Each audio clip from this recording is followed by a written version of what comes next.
Kay daming pagsubok na aking pinagdaanan, pero palagi na pinapalagan. Walang pake kung sino man sa akin umaharang. Di na ako aatras kaya tabi dyan.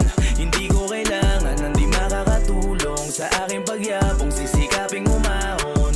Sa sarili lang palagi ang tiwala ko, kaya palagi ko lang gagalingan.